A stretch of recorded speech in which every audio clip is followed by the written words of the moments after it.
Your son is a failure. He's barely passing my class, and with grades like this, I'm just not sure what kind of future he's gonna have. What do you have to say for yourself? You're supposed to graduate this year. Listen to Mr. Johnson. What kind of future do you think you're gonna have? With all due respect, don't call me a failure. Failure is an event, not a person, in fact. And you talk about the future, Mr. Johnson, but you're not preparing us for that. Excuse me? Just listen to what I'm saying. This should be good. Would you agree that in the future, most careers will become automated?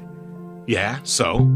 So the people who succeed will have to be curious, innovative, with resilience to adapt to new changes. What's your point?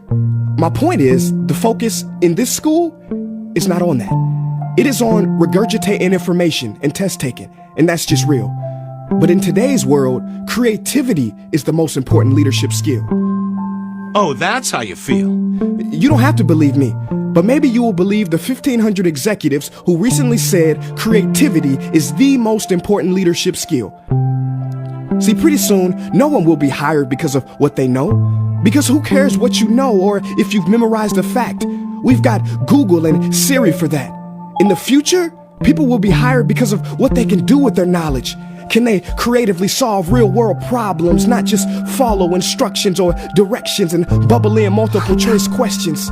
So, Mom, that's why I'm stressed, because these robotic tasks we learn in school should stop.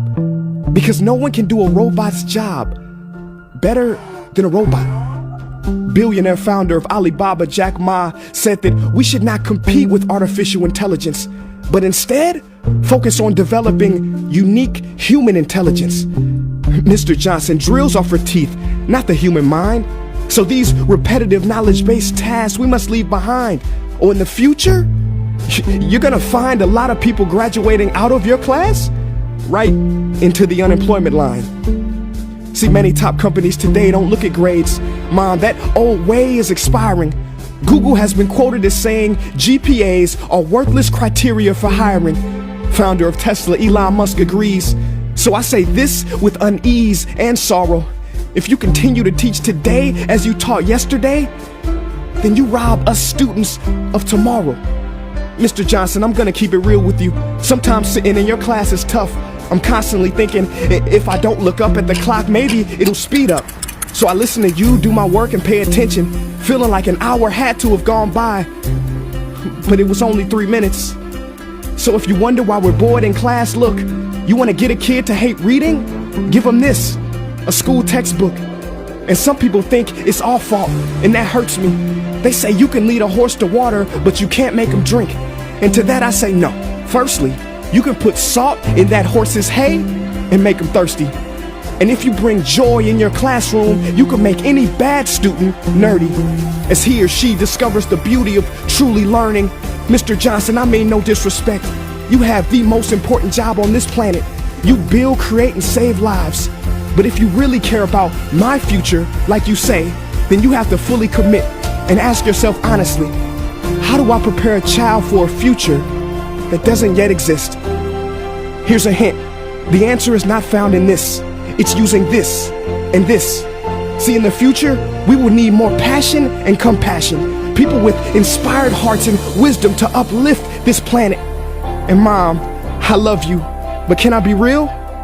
Go ahead. You want to know one of the biggest factors for childhood success? It's not IQ. It's family meals. And we haven't had one of those in a while. See, I know sometimes you don't feel proud, because I may not be a straight A student, but I'm not stupid. These tests may be 70% of my grade, but they're 0% of my future. But don't worry, I'll pass this class and get through this. But I need you to give me the space I need to be me and live true.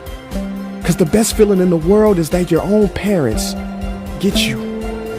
There's a passage in a book called The Prophet by Khalil Gibran, and if you don't mind, I'd love to share it with you. Go ahead. See, he says, your children are not your children. They are the sons and daughters of life longing for itself. They come through you, but not from you. And though they are with you, they do not belong to you.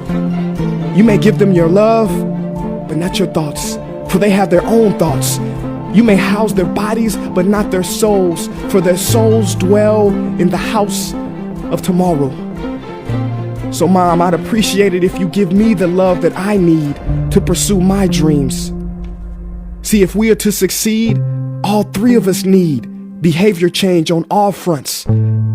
We talk about the future, but the future is now, and it is created now by all of us.